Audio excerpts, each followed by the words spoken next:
Vous rêvez d'une vie plus épanouie et harmonieuse? Et si la solution était dans les couleurs qui vous entourent? ABC Talk vous propose de découvrir les secrets du pouvoir des couleurs avec Marianne Sauzé, architecte d'intérieur et designer depuis plus de 30 ans. Dans cette masterclass exclusive, elle vous révèle sa méthode unique, la Color Décothérapie. Plus de 7000 personnes ont déjà expérimenté cette approche révolutionnaire et en ont constaté les bienfaits. Pour assister à la masterclass Le mystère des couleurs, cliquez sur le lien en haut à droite de l'écran ou en description. Et c'est souvent nos peurs, c'est souvent notre éducation, l'environnement. Qu'est-ce qu'ils vont dire? « Ah, mais si je dis ça, qu'est-ce que ça va faire et tout? » Et on perd notre spontanéité, on perd notre joie de vivre parce qu'on vit toujours sous le regard des autres. Alors que si on revient à nous, qu'est-ce qui nous interpelle? Qu'est-ce qu'on aime? Qu'est-ce qui rayonne en nous? Ça va faire toute une différence. Bonjour à toutes et à tous, Montréal, évidemment notre périple continue et les personnalités qui se succèdent sur ces canapés sont évidemment très inspirantes avec notamment la passionnatrice. Alors je ne sais pas si c'est un mot qu'on utiliserait assez facilement ici en France, je ne sais pas d'ailleurs quelle est la signification qu'on pourrait lui donner, mais elle est bien là, en chair et en os, installée sur les canapés, elle s'appelle Sylvie Côté. Bonjour Sylvie. Bonjour Marc. Merci d'être là. Et merci de l'invitation. Merci infiniment. Vous êtes formatrice agréée en entreprise. On va parler évidemment de votre coaching, de votre approche et de ce mot, la passionnatrice. Alors, on peut imaginer ce que ça veut dire, mais quelle serait votre définition de la passionnatrice? Ça veut dire quoi? En fait, on sait que l'être humain, lorsqu'il réussit à rallumer la passion, la petite flamme, il va pouvoir s'épanouir. On va pouvoir voir toute la beauté émerger. Donc, dans mon rôle, j'essaie de créer des réflexions pour justement rallumer cette petite flamme-là chez les gens. Ouais. Aller chercher le petit, je ne sais quoi, le petit rien qui peut tout changer en fait. Absolument. Dans la vie de quelqu'un. Alors, peut-être que, alors ce visage ne vous dit peut-être rien sur ABC Talk parce que c'est la première fois qu'on vous reçoit, mais on s'est déjà rencontrés. Absolument, on s'est rencontrés il y a 2 ans. Vous étiez venu à Paris, oui. Vous étiez venu dans les studios avec Linda Valade, oui, tout à fait. que je salue au passage, avec qui nous avons dîné hier soir, voilà, dans un restaurant à l'autre bout du monde de Montréal, où on pensait que c'était à 10 minutes, mais non, hein, c'était évidemment très très loin. Les distances sont relatives au Québec. Oui, évidemment. Linda Valade, juste un petit mot, parce que je voudrais vraiment l'embrasser, elle a beaucoup contribué au fait que nous soyons ici à Montréal. Qui est pour vous Linda Valade? Linda est au point de départ, c'est quelqu'un que j'ai connu, en fait on s'est connus en animant tous les deux un gala. Et l'amitié s'est liée à travers les années, bien, l'amitié a continué à se développer. C'est quelqu'un que je respecte beaucoup pour la femme d'affaires qu'elle est, pour le travail qu'elle fait, son livre qu'elle a sorti récemment, là, Je te vois, sur l'intimidation. Et c'est quelqu'un que j'apprécie beaucoup. Voilà. Donc, on lui fait un petit clin d'œil oui, tout à fait. Au passage.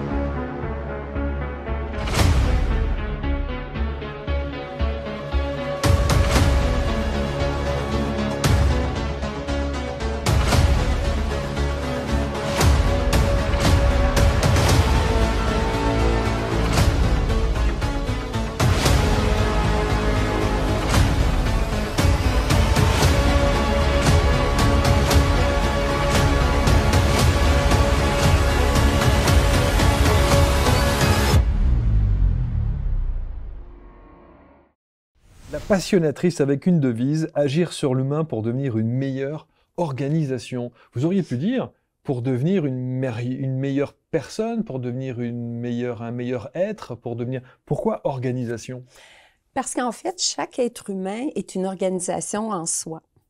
Et je crois fermement que lorsque l'être humain revient à ses valeurs, à ce qui est important, à son essence, il devient à ce moment-là un atout inestimable pour toute organisation, qu'elle soit familiale ou professionnelle.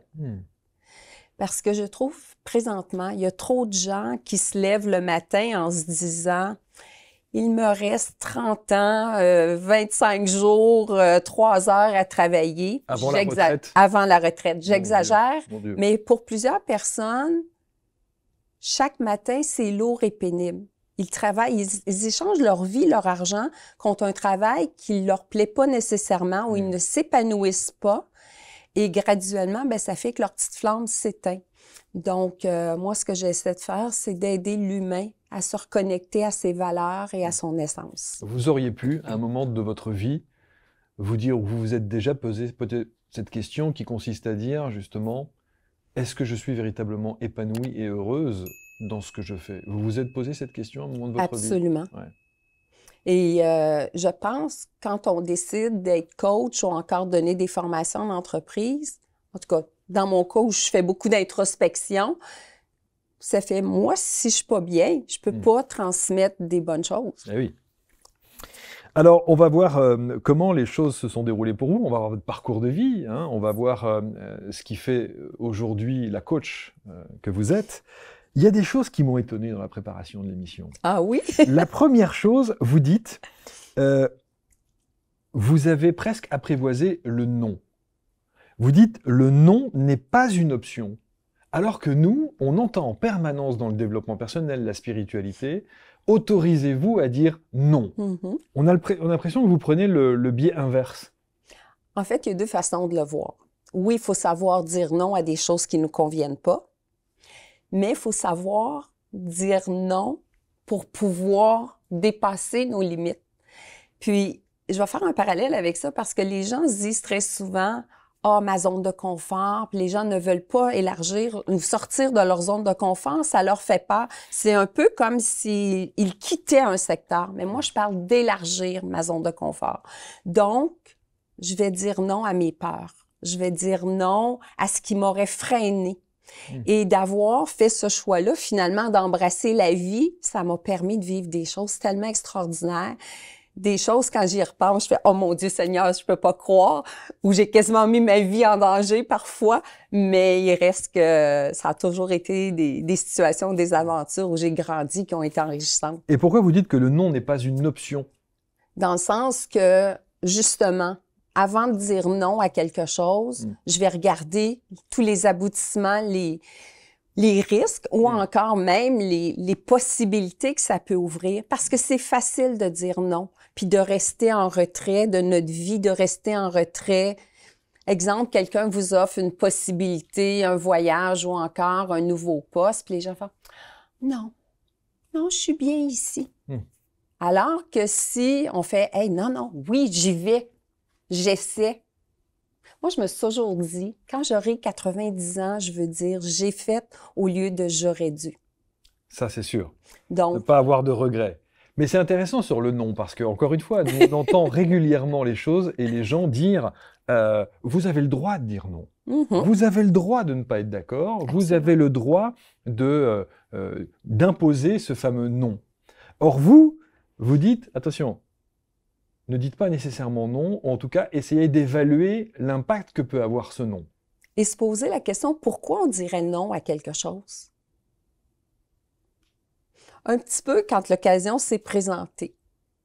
Bon, oui, j'ai le goût de me faire connaître en Europe, j'ai le goût de donner des formations ou encore des ateliers en Europe.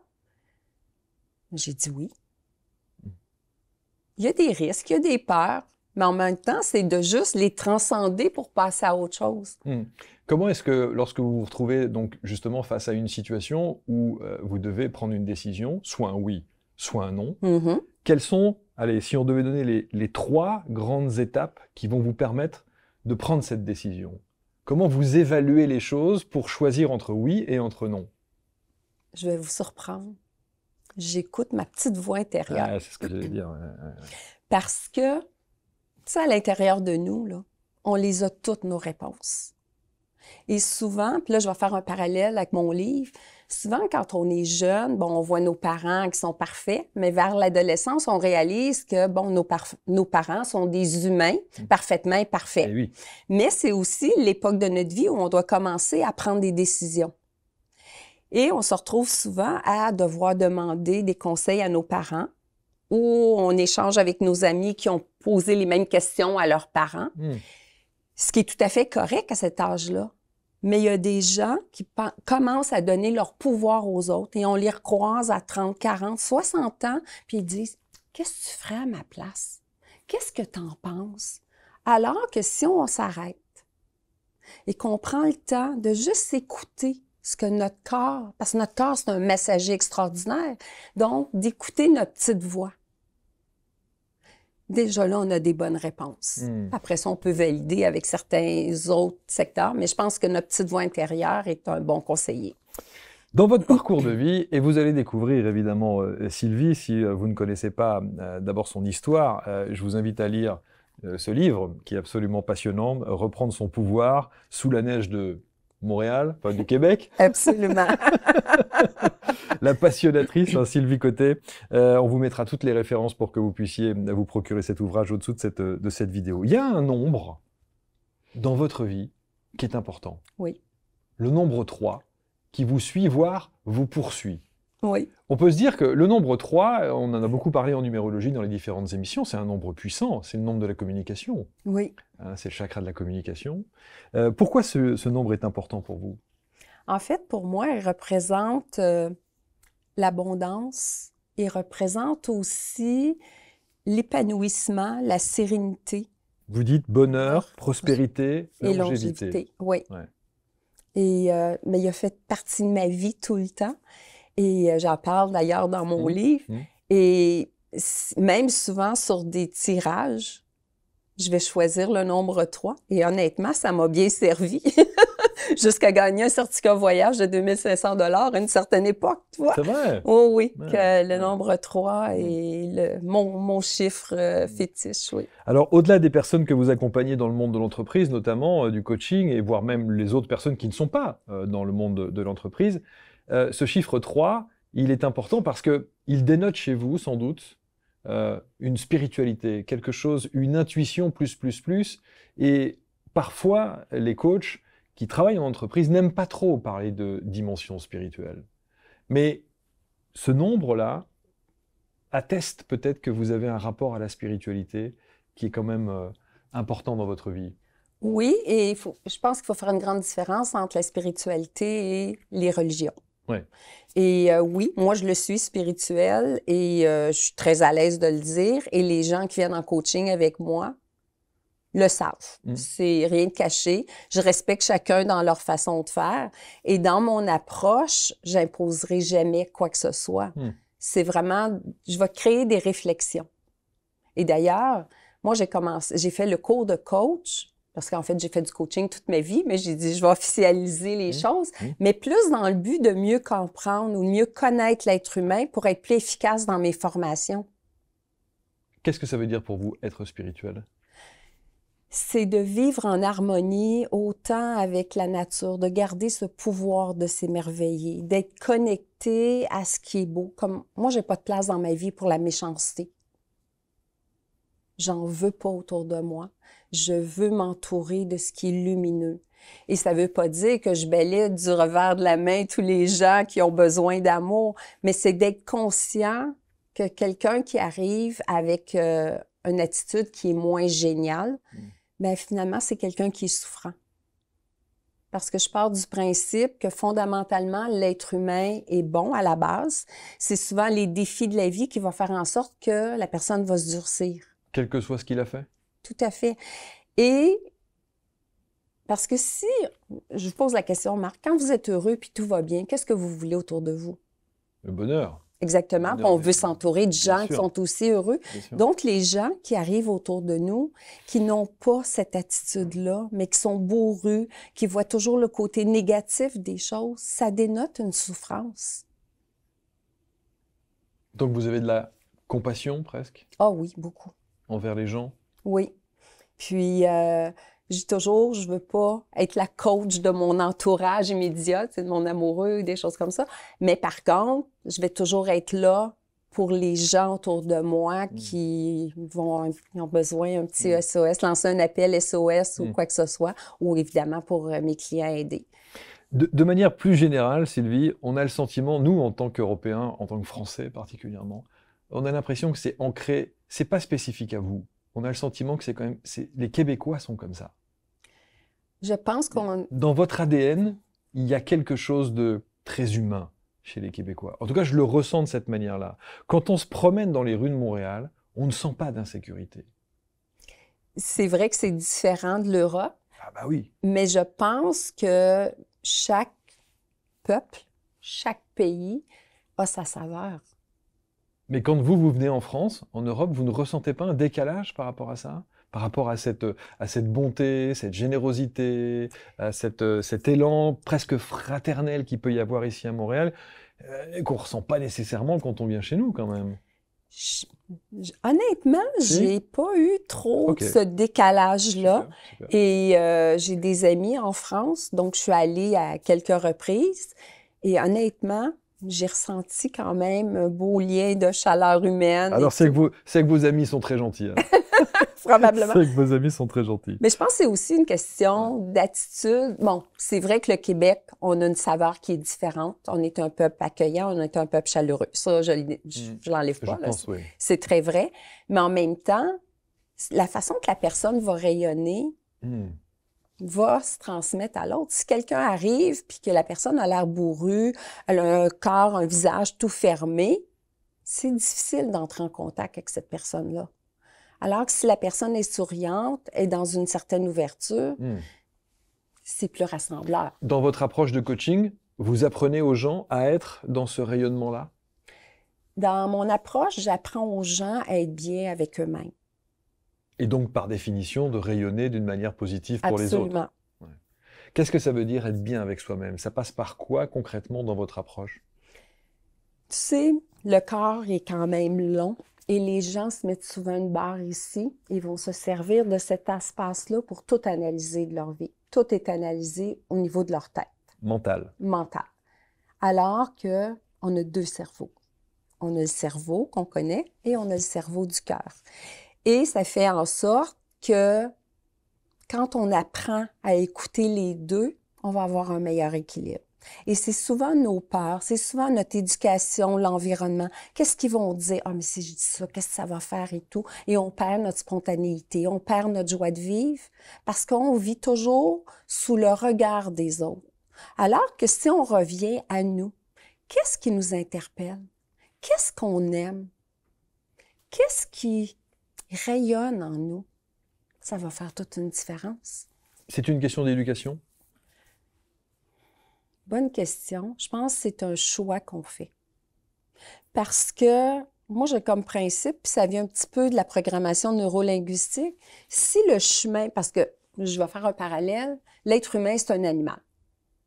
Et les animaux, si on les observe, vont souvent prendre le même chemin pour aller du point A au point B. Donc, on fait souvent la même chose. Mais si cette route-là ne nous convient pas, laissons pousser le gazon, puis faisons-nous une route qui nous ressemble. Laissons pousser le gazon. C'est une belle expression. Faisons un chemin qui va nous ressembler. C'est facile de dire « Ah, mes parents, puis ah, si, puis l'école. » Arrêtons de blâmer les autres. Quelque chose, une situation ne nous convient plus, on a le pouvoir de la changer. Ça veut dire que vous pensez qu'on est trop dans la victimisation permanente? Et depuis la pandémie, je dirais que c'est encore pire. Ah oui. Ah. On fait juste observer et c'est rare que les gens vont se dire « Ma vie va pas super bien, mais j'ai peut-être ma part de responsabilité. » Non, c'est toujours de la faute du gouvernement, de la société, de la température. C'est toujours la faute de quelqu'un d'autre. J'ai le choix de me lever le matin en me disant « Ah, il y a des nuages, c'est pas drôle. » Ou de dire « Bon, c'est comme ça, la vie avait. Moi, je suis bien avec moi-même, je vais faire ma journée. » Et ça s'apprend. Bien, je pense que ça s'apprend. C'est pas, ça se fera pas de façon innée du jour au lendemain, surtout pour quelqu'un qui est un peu plus avec une attitude pessimiste au départ. Mais graduellement, ça s'apprend. Le pessimisme, là, de temps en temps, on peut l'envoyer promener puis rentrer de la joie dans notre vie. Est-ce que vous vous souvenez, vous, est-ce qu'on vous a appris ça? Ou est-ce que c'est quelque chose d'inné qui fait partie évidemment de votre éducation et que vous avez toujours vu le verre à moitié plein? En fait, non. Puis mon père était ce genre de bonhomme-là. OK, qui voyait la vie positivement, puis un obstacle, c'était un défi à relever, etc. Mais vous avez perdu votre père très tôt. Absolument, j'avais 13 ans. Ensuite, ma mère a été extraordinaire à faire ce qu'elle pouvait pour nous aider, sauf que elle était plus d'une attitude qui était moins « hop la vie ». Elle vivait plus dans ses peurs et tout. Donc, moi, ça me ressemblait moins ça et j'ai commencé à faire beaucoup de lectures dès l'âge de 15 ans environ. Et graduellement, j'ai continué à faire des lectures, j'ai pris des formations, etc. Donc, au fil de mes voyages, au fil de mes expériences, bien, j'ai découvert qu'est-ce que je voulais pour moi, puis j'ai amorcé pour être aujourd'hui ce qui je suis. Alors, ce qui est assez, pas étonnant, pas paradoxal, mais vous avez une première partie de vie professionnelle qui n'a rien à voir. Et alors, non seulement qui n'a rien à voir, mais qui est même aux antipodes de ce que parfois le bien-être suggère. Vous voyez ce que je veux dire? Absolument. Vous avez travaillé dans l'industrie pharmaceutique. Alors, il ne s'agit pas de polémiquer ou de prendre des positions politiques ou autres, mais il y a un gros débat chez nous en France sur l'industrie pharmaceutique. Pourquoi vous en sortez? Parce que vous vous rendez compte que? En fait, j'ai travaillé dans le pharmaceutique et dans l'industrie santé-beauté, mais qui était reliée à des entreprises pharmaceutiques jusqu'en 2002. À ce moment-là, je suis partie en affaires pour faire de la consultation en communication, vente et marketing. Dans mes clients, j'ai eu des pharmaceutiques. Et en 2022, bien, j'arrivais à l'âge de pouvoir prendre ma retraite et j'en ai profité pour retraiter ma vie, pour faire ce qui me passionne. Et à ce moment-là, vous vous rendez compte du décalage qu'il y a entre votre première partie de vie et la nouvelle que vous allez embrasser? En fait, il y a un décalage, mais pour moi, le décalage n'est pas si grand. OK. Parce que je travaille au départ plus en représentation. Ensuite, j'ai mis un département de communication sur pied. J'ai travaillé au trade marketing, aux promotions. Donc, j'avais des beaux défis, mais je bâtissais des belles relations avec les gens. Et ça fait une différence. Donc, je fais juste une continuité à travers l'être humain. Mais peut-être que, ceci dit, ici au Québec, la relation à l'industrie pharmaceutique n'est pas la même que celle que nous avons en France.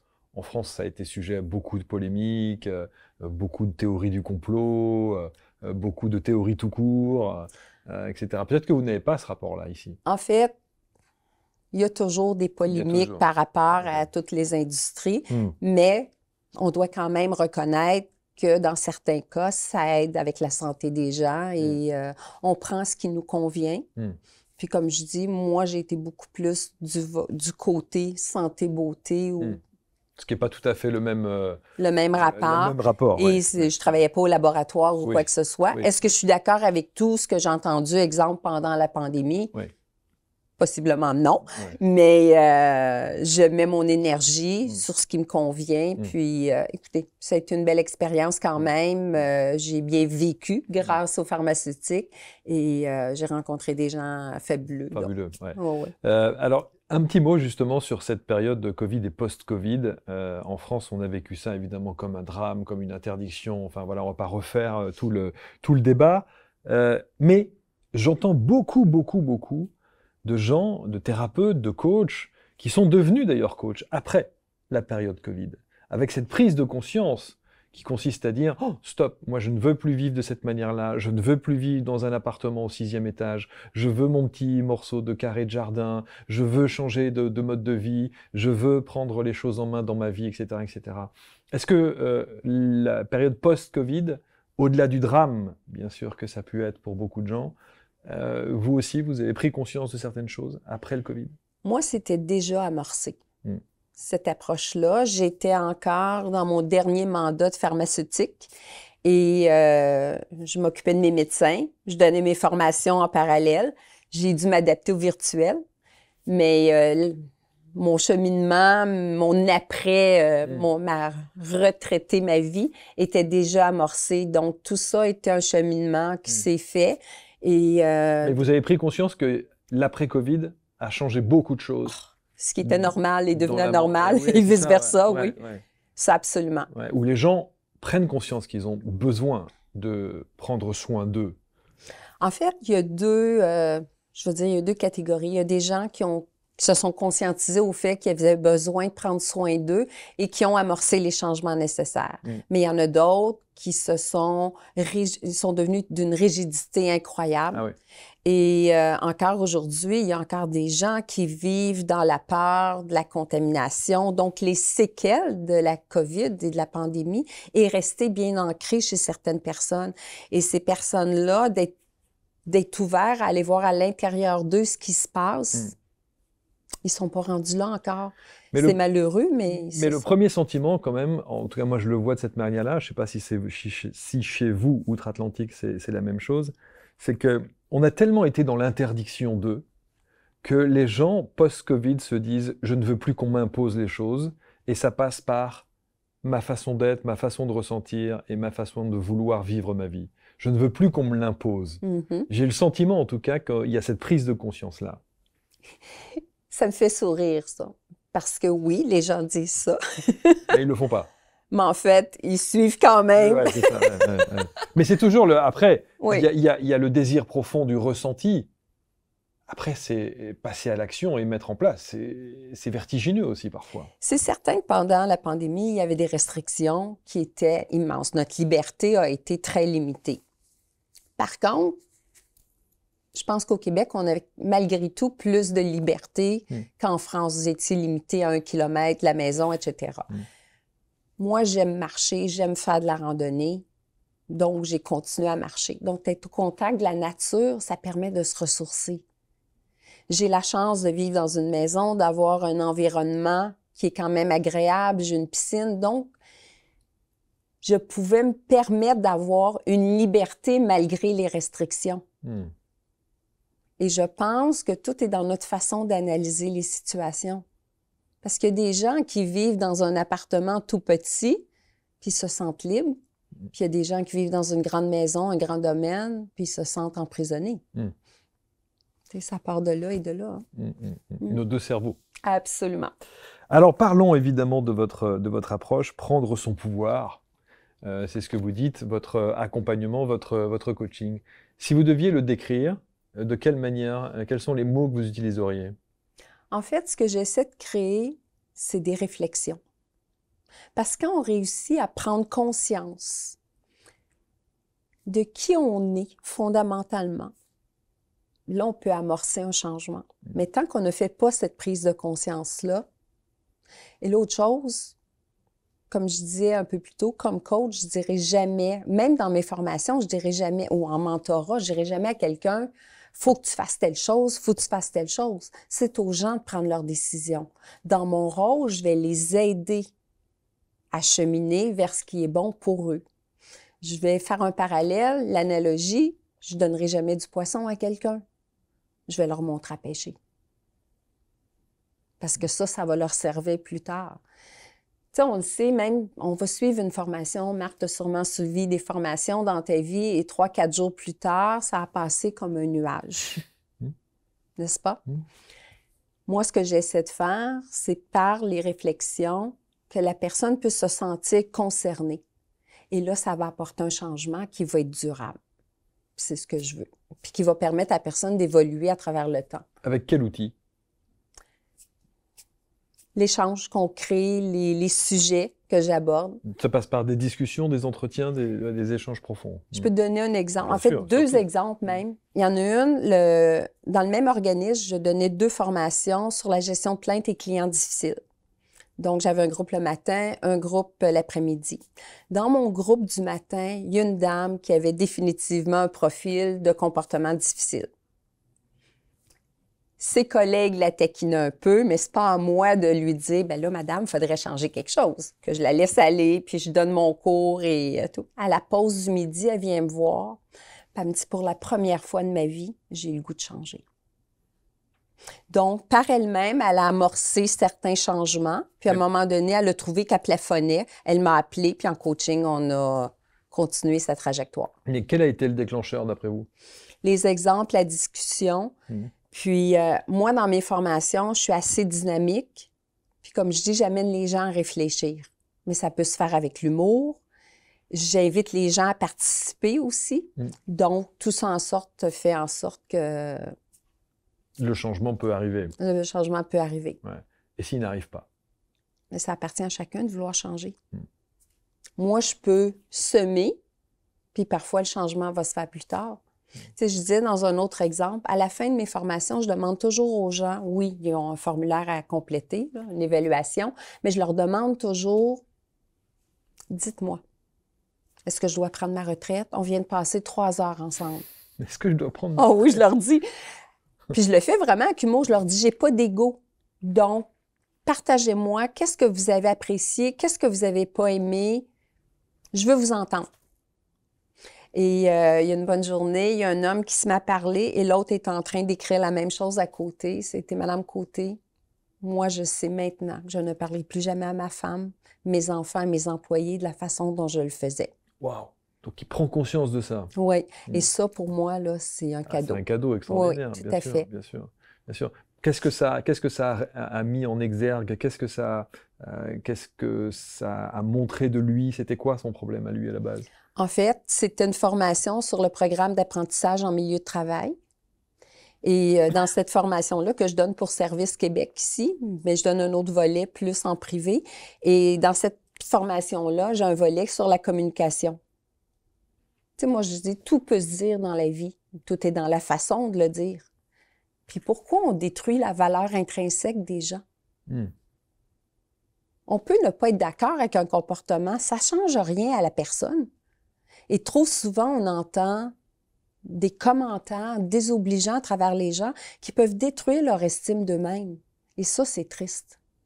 Donc, juste de prendre conscience qu'on peut s'adresser aux gens d'une façon différente, qui, au contraire, va leur donner des ailes pour continuer, versus les démotiver. Et ça va faire toute une différence.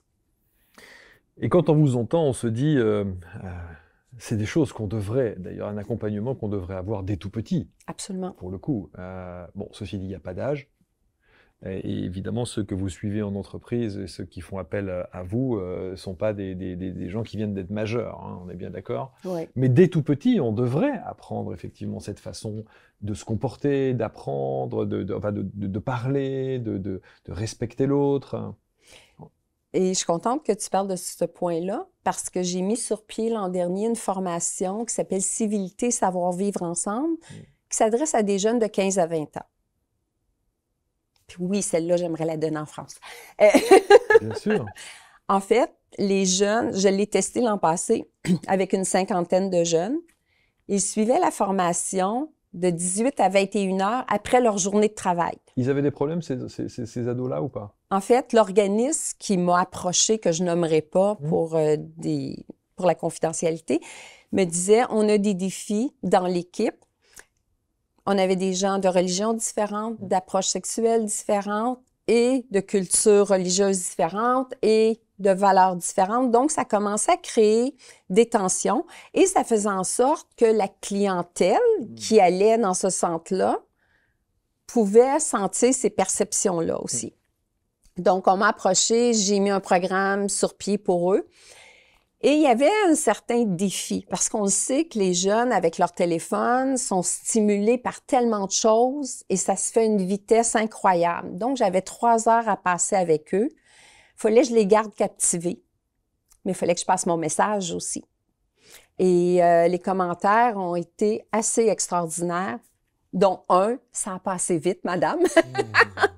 Et, mais beaucoup de... Il n'y a personne qui nous a jamais parlé comme ça, ou vous m'avez fait prendre conscience de certains comportements et je les amène loin dans la réflexion.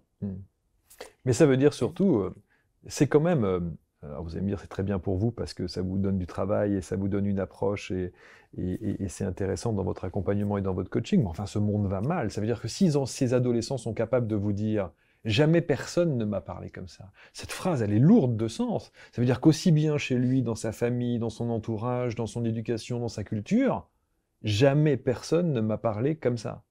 Ce qui est peut-être le cas, incroyable.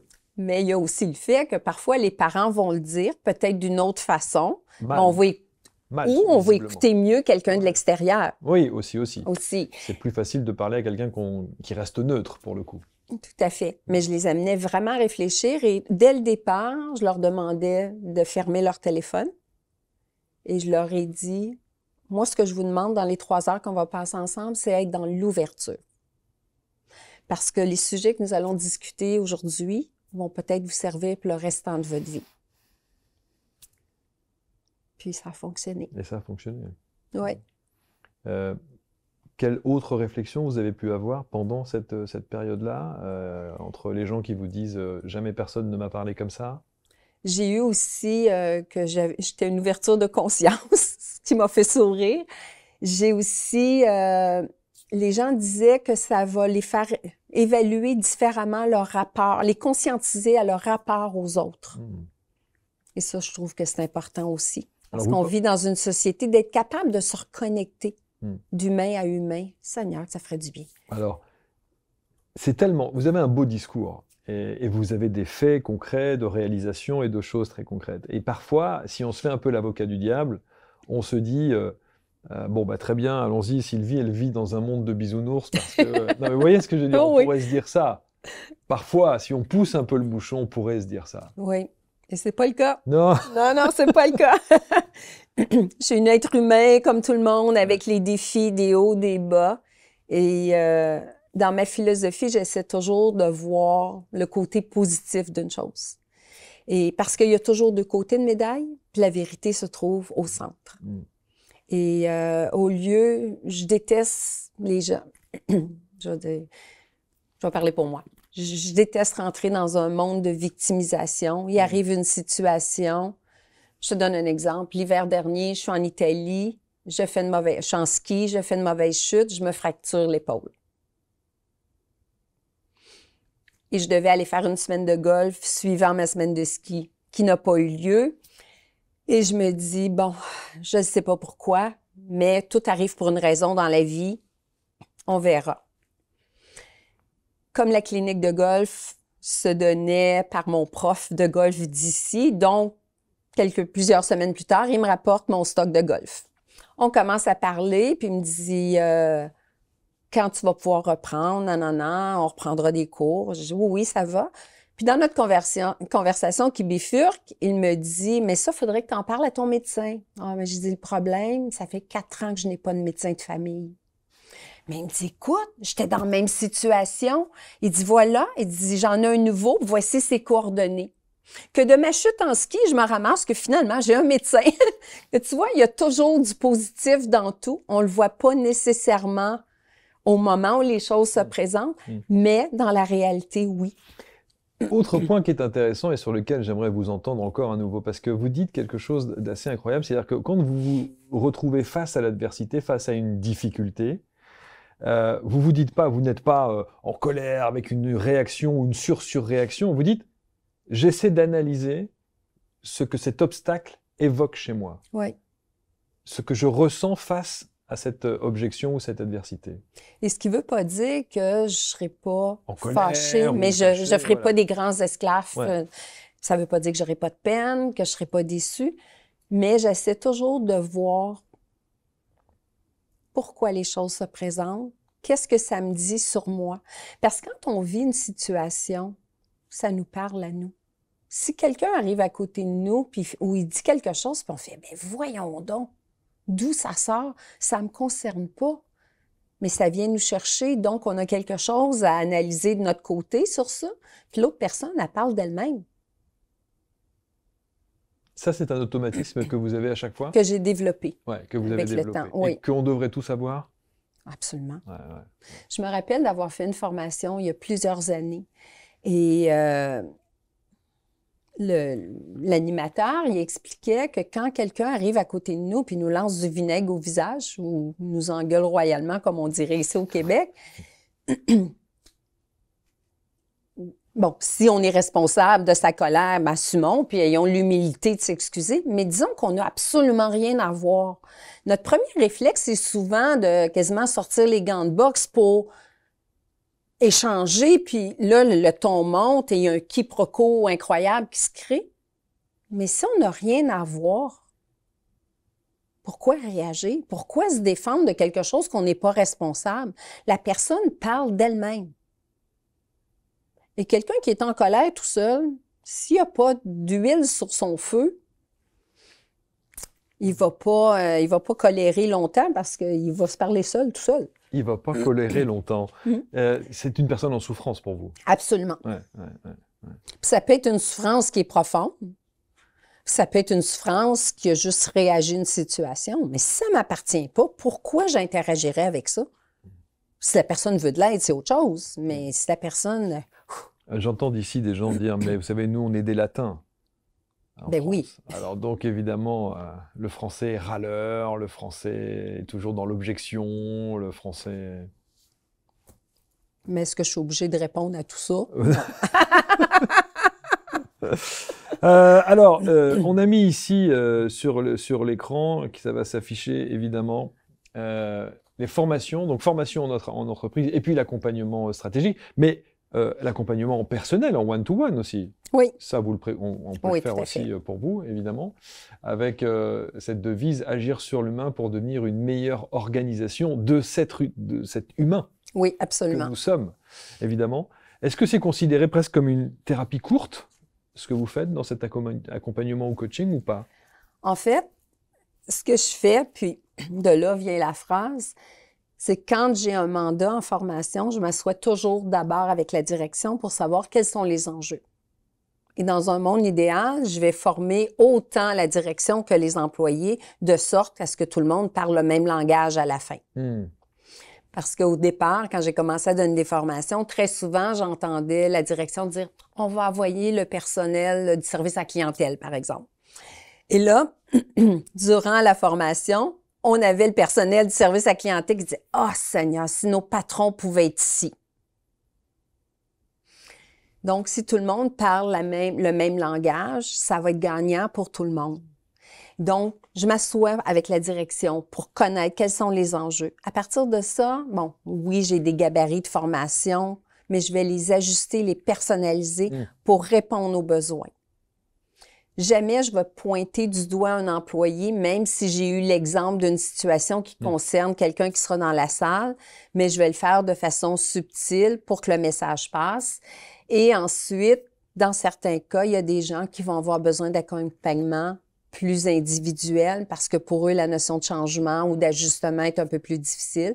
Je vais le faire. Parce que l'idée est toujours de créer une approche qui va être durable puis qui va être évolutive aussi dans le temps.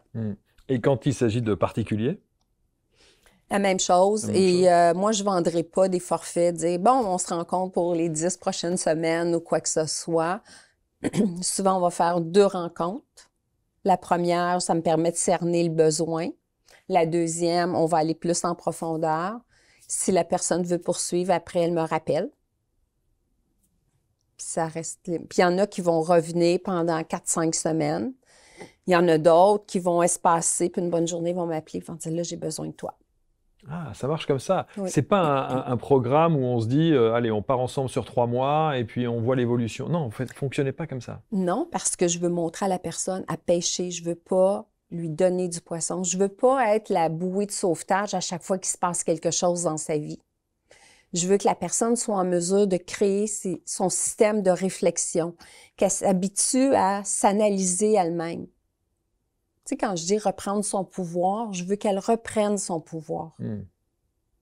Sauf que si quelqu'un a besoin d'aide sur une plus longue période, je suis là, c'est certain, je refuse pas, mais je le fais pas de façon obligatoire. Quand vous faites ces entretiens, ces échanges, et notamment pour les particuliers et ceux et celles qui nous regardent, est-ce que vous préconisez des exercices à faire ensuite à la maison, des situations, des exercices à mettre en situation dans notre vie de tous les jours? Absolument. Et même pendant l'échange, Même pendant l'échange, on bouge. Puis je peux très bien prendre la personne puis dire « viens ici ». Puis là, je vais lui faire un exercice pour créer un impact, pour qu'il s'enregistre quelque chose dans son cerveau.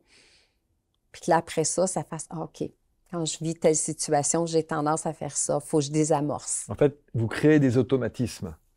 Oui, positifs. Positifs, bien sûr. Oui, des tout à fait. automatismes positifs, voilà, et qu'on peut mettre et qu'on peut utiliser à n'importe quel moment, n'importe quelle situation de notre vie, et d'avoir ce réflexe qui permet d'analyser les choses et de voir les choses différemment. Tout à fait. Tu sais, une réalité de nos jours, c'est que les gens se sabotent beaucoup.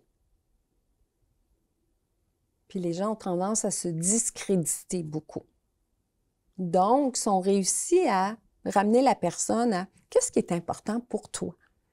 Tu sais, laisse faire l'environnement, puis qu'est-ce qu'ils vont dire, puis qu'est-ce qu'ils vont penser. Toi, qu'est-ce que tu veux? Toi, ça prend quoi pour ton équilibre à toi? Parfois, c'est une question abyssale, hein. Oh, absolument. C'est pas si... Et c'est pour ça que j'incite vraiment les gens qui nous regardent à essayer de répondre de temps en temps à ce genre de questions. Mais qu'est-ce que tu veux vraiment? Qu'est-ce que tu veux devenir vraiment? Parfois, il y a des blocages. Et les gens, on ne sait pas très bien comment répondre à cette question. Mais ça, c'est le genre de questions, il faut laisser émerger les réponses. Parce que si les questions, on pense juste à chercher la réponse avec notre tête, on n'y arrivera pas. Mais quand on laisse émerger les réponses, oh, on s'en va ailleurs, là. Et ça va donner un résultat qui va être différent. Il y a des gens qui ne savent pas du tout. Oh, Seigneur, non. Puis on revient à qu'est-ce que tu feras à ma place? Mais je ne suis pas à ta place. On doit vous la poser souvent, cette question. Oui, mais tu sais, autrefois, les gens faisaient de l'introspection, du moins j'ai l'impression qu'ils en faisaient plus. Aujourd'hui, c'est rare. Tu sais, un truc que je donne souvent à mes clients, c'est le soir, quand tu te brosses les dents avant de te coucher,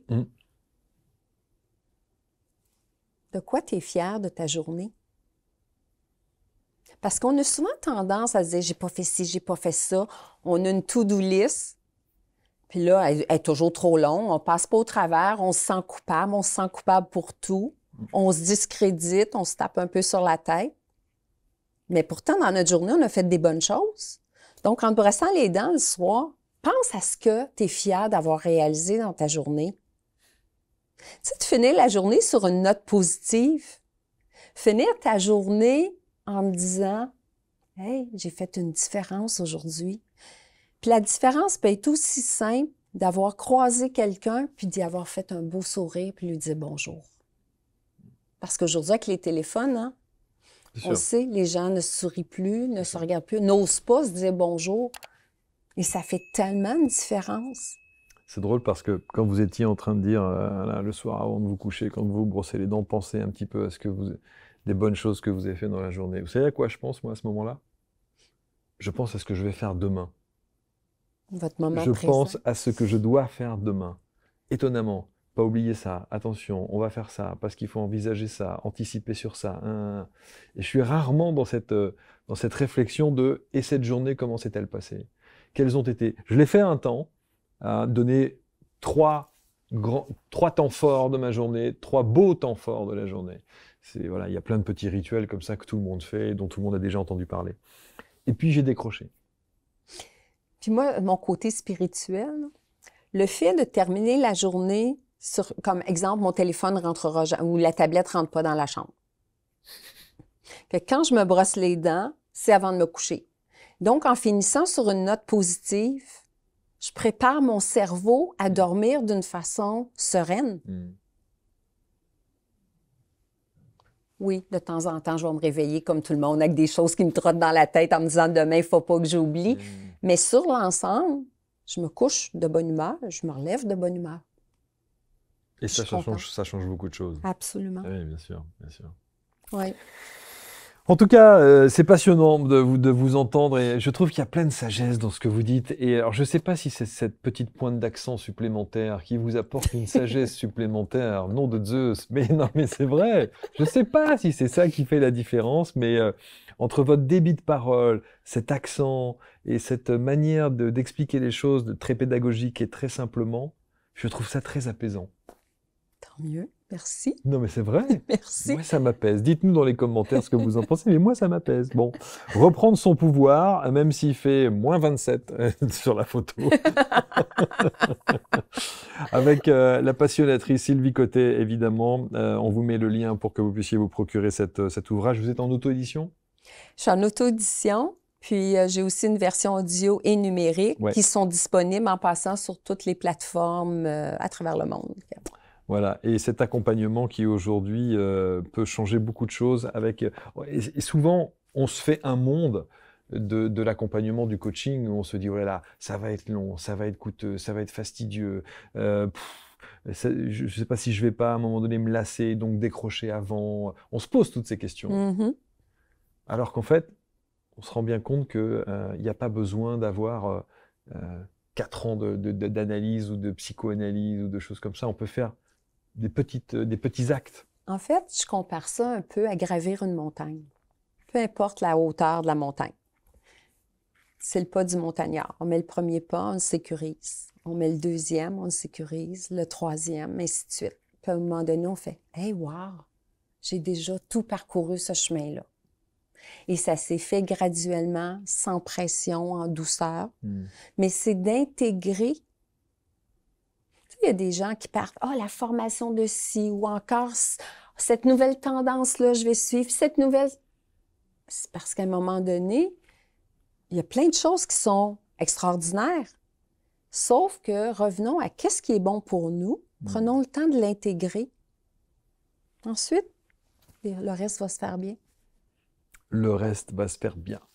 Merci beaucoup, Sylvie. Merci Marc, c'était un plaisir. Reprendre son pouvoir. Lisez, prenez contact évidemment avec Sylvie autour de cette vidéo. On vous met tous les liens pour que vous puissiez évidemment avoir l'ensemble de ses références et puis de son accompagnement. Prenez soin de vous. Vous également. On se retrouve peut-être en France, en Europe. Ça serait toujours un plaisir. Hein? Absolument. Et vous commentez avec bienveillance comme toujours, vous partagez bien entendu et merci à toutes et tous de nous suivre depuis Montréal où on continue notre périple avec d'autres invités qui vont s'installer sur les canapés. À très bientôt, merci à tous.